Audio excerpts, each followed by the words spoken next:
বিপদ দুঃখ কষ্ট যার নসিবে আছে, জীবনে আছে, শুকরিয়া করেন, শুকরিয়া করেন, শুকরিয়া করেন। কেন জানেন? সুখের সময় রবের কথা মনে থাকে না, মনে পড়ে না।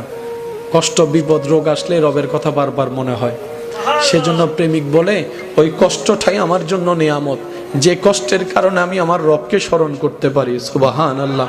ওই বিপদটাই আমার জন্য আমি নিয়ামত মনে করি, যে বিপদটার কারণে আমার অন্তরে অনুভূতি জেগেছে 2 রাকাত শুকরিয়ার নামাজ পড়ার জন্য, রবের দরবারে সিজদা দেওয়ার জন্য।